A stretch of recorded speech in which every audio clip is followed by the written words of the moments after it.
"Ugh, another blank again," I grumbled, stuffing the crumpled losing lottery ticket into my pocket as I waited for the light to turn green. "My name is Jack. I'm 30 years old. Living alone quietly in a small apartment." A brisk wind made me involuntarily shrug my shoulders from the cold. Then, right in front of me, a sleek black luxury car pulled up with a slight brake sound. "Nice car." As I was thinking this, the window quietly opened and a beautiful woman showed her face. Well, she's incredibly beautiful. I'd never get involved with someone like her in a lifetime. Thinking this, our eyes met unexpectedly. Feeling awkward, I looked away, but the luxury car came to a complete stop, and a woman in a suit got out. She stepped out, heels clicking, wearing a crisp white suit that screamed heiress.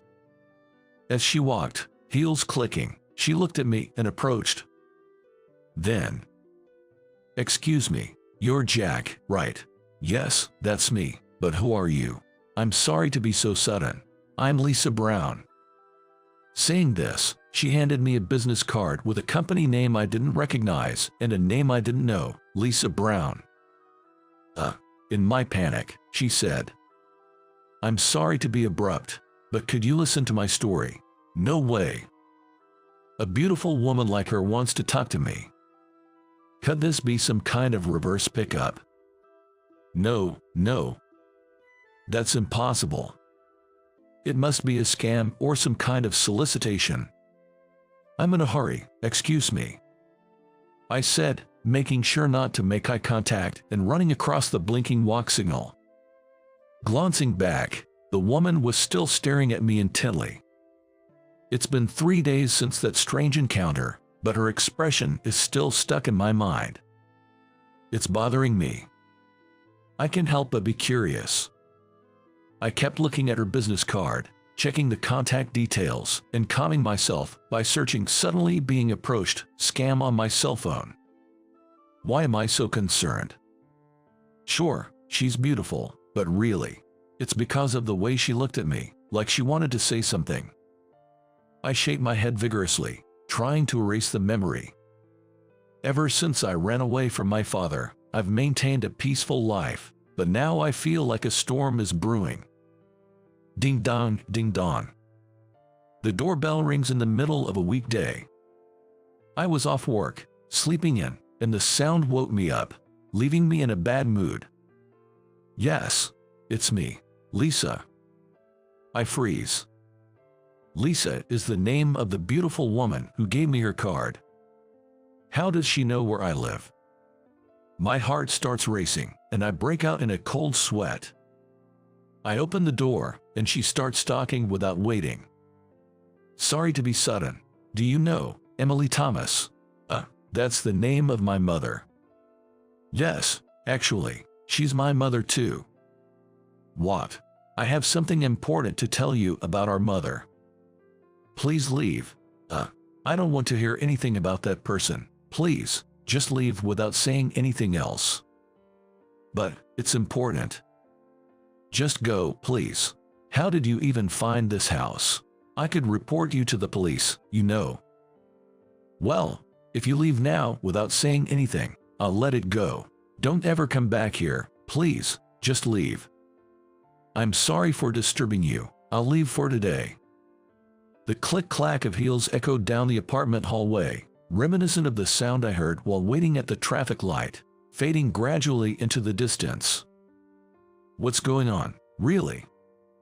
Back when I was in middle school, I had a mother. But one day, she suddenly disappeared. Without a word, leaving me alone in that house. My father, born as the second son in a wealthy family, had a life of no hardships. He met my mother in college, married her right after graduation, and soon, I was born. As a laid-back and easygoing child, I often got scolded by my strict father. "You haven't even done your homework yet. Lazy kids will get nowhere, you know." Really, who did you take after? Every time he said that, my mother would fiercely scold him as if she was about to hit him, and then she would hug me. She always protected me. You're a good boy, clever and kind, the pride of your mother.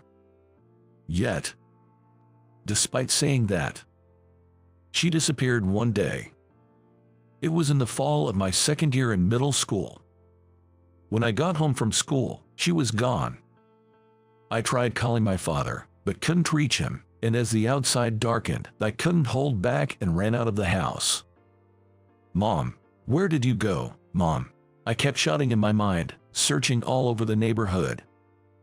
Our friends' homes where our families were close, the supermarket where we often shopped, the nearby park she used to take me to when I was little. I went everywhere I could think of, but she was nowhere to be found. My mother wasn't found. Returning home in despair, my father was leisurely drinking coffee in the living room. "Where have you been until this late? I understand you're in your rebellious phase, but don't do anything to embarrass me."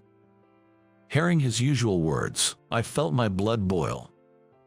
"What are you talking about? Mom's gone. That's why I was looking for her. How can you be so calm? Aren't you worried about Mom?" I shouted, grabbing his shirt, only to be brushed off annoyingly. "She left this morning." "Left? Yes.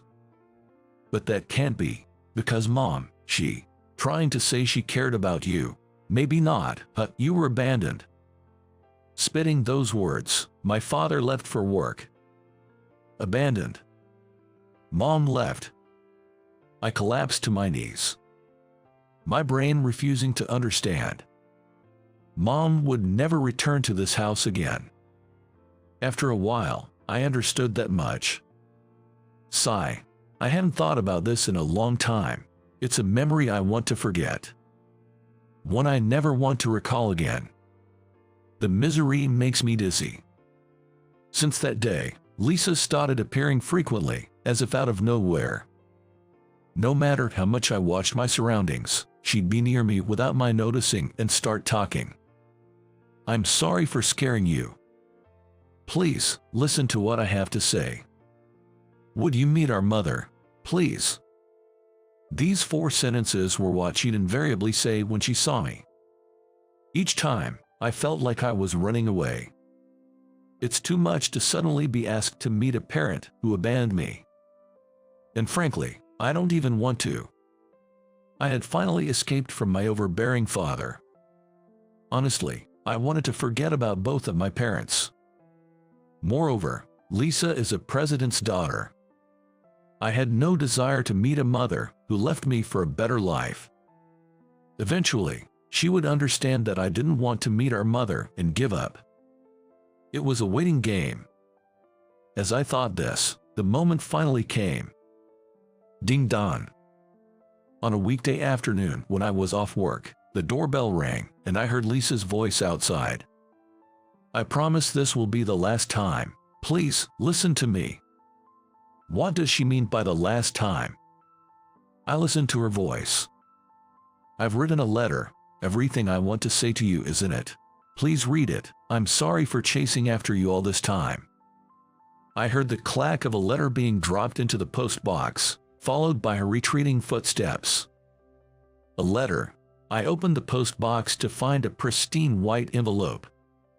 Inside were 7 sheets of paper. I began reading the first one. "Dear Jack, I apologize for pursuing you without considering your feelings. Time is running out for our mother, and I will be spending more time at the hospital. I've written down everything I want to tell you in this letter." What?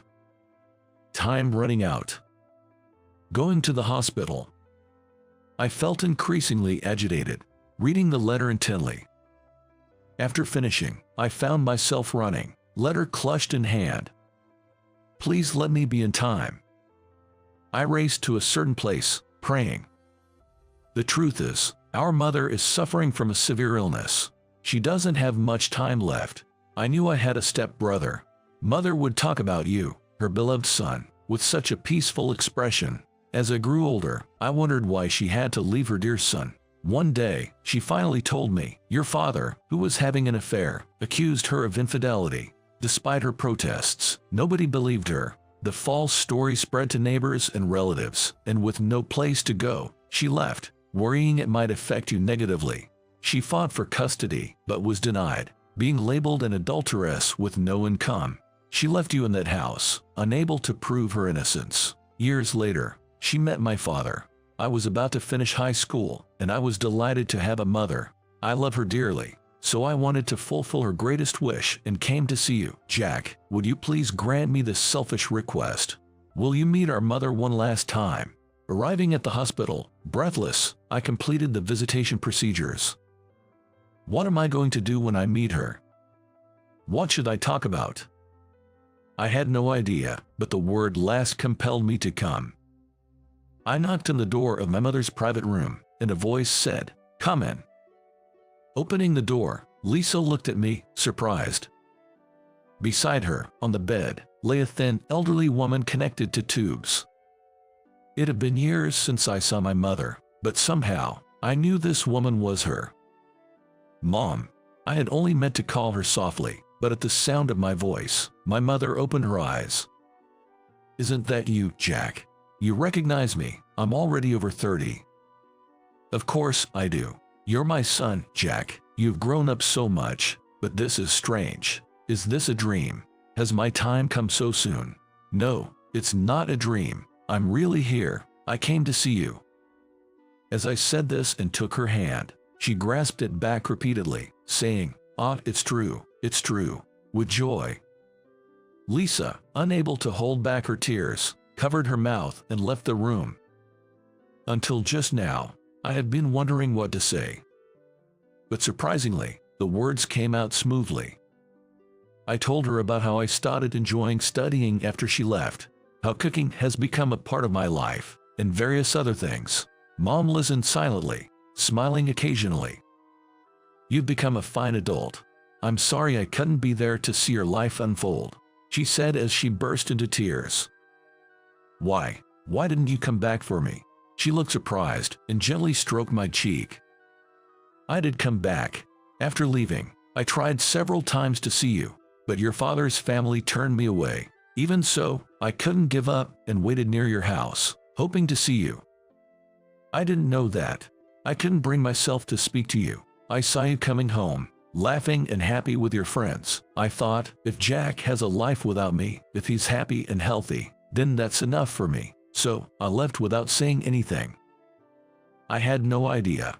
Later, I remarried a good man, my current husband, and had a lovely daughter, Lisa. But perhaps it was karma. I got sick. I've been nothing but a burden to my children. That's not fair. You left me alone. I'm sorry. I never forgave you because I wanted to be with you." What? Dad was so strict. Every day was hard.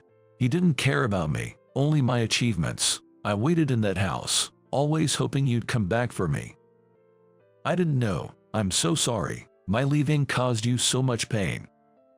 But I want to forgive it all today. I'm really happy we could meet again like this, Mom. I grasped my mother's trembling little finger. "Let's make peace. Thank you for thinking of me. That alone makes my life until today feel worthwhile. I feel saved." Through tearful eyes, I managed to show my best smile. "Jess, thank you. It makes me so happy to hear you say that. I'm blessed. With Jack, I wish we could have spent days talking, arguing, laughing more, saying goodbye and welcome back, good morning and good night, watching you grow up every day. But I'm glad we could meet like this. Seeing the smile of my grown-up son makes me truly blessed." Under the clear sky, I watched the smoke rise to the heavens. My mother continued to fight her illness. She tried her best, hoping to go out with me and Lisa once she got better. In her last few months, I tried to visit her hospital room every day. We talked a lot and created many memories. Jack, thank you for indulging my selfishness and fulfilling my mother's last wish. Thank you too. I'm glad I could see Mom one last time. Actually, approaching you at the traffic light wasn't a coincidence. I found you based on the information my mother had, with the help of a private detective. I'm sorry for being sneaky about it. That's okay. I'm really happy about it. I'm grateful that you came to me, clearing up the misunderstandings about Mom and revealing the truth. With these memories, I can now look forward and walk ahead. Someday, I think I'll also face my father. I won't run away from my life anymore, the life my mother gave me. She'll be happy for you." Lisa gave the biggest smile I had seen since we met.